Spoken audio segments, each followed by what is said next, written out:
Hello everyone, welcome to my channel vegan girl में। आज मैं आपसे आचार्य प्रशांत की बुक विद्यार्थी जीवन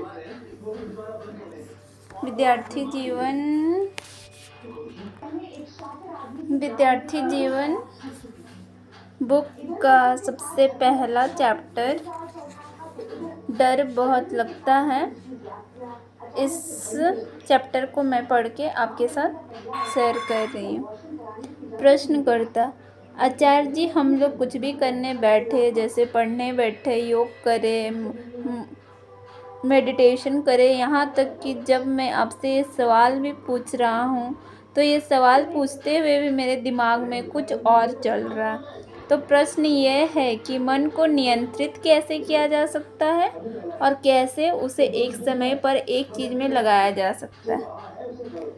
आचार्य प्रश्न: आपके पास अगर सोचने के लिए 10 चीज़ें होती है तो उन 10 चीज़ों में भी तो आप एक वरीयता बनाते हैं, है ना?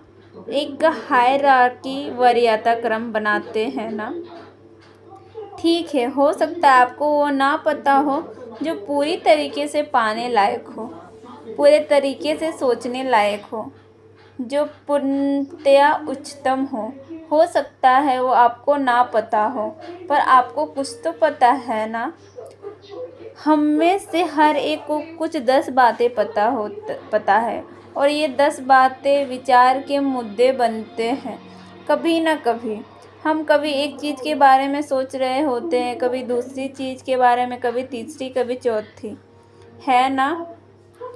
हो सकता है वो 11वीं, 12वीं या 50वीं चीज़ जो पूर्णतः उच्चतम हो वो हमें ना पता हो, लेकिन फिर भी जो कुछ भी हमें पता है उसमें भी एक वरीयता क्रम है ना? आपको जो चीज़ें पता है उसमें से जो चीज़ सबसे ज़्यादा कीमत रखती है, ये ईमानदारी का तकाजा है कि कम से कम उस पर सबसे ज़्यादा ध्यान दो।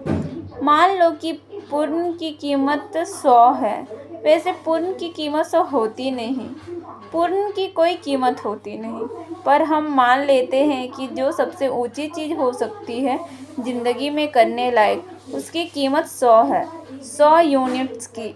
मुझे वो पता नहीं, जवान लोगों को अक्सर नहीं पता होती। हम सब तलाश रहे होते हैं कि क्या करें, क्या ऐसा मिल जाए जीवन में जो जीवन को सार्थक कर दे, जो काम वास्तव में जीने लायक हो। ठीक है, वो हमें पता नहीं, पर हमें 10 और काम पता है जिसमें से एक की कीमत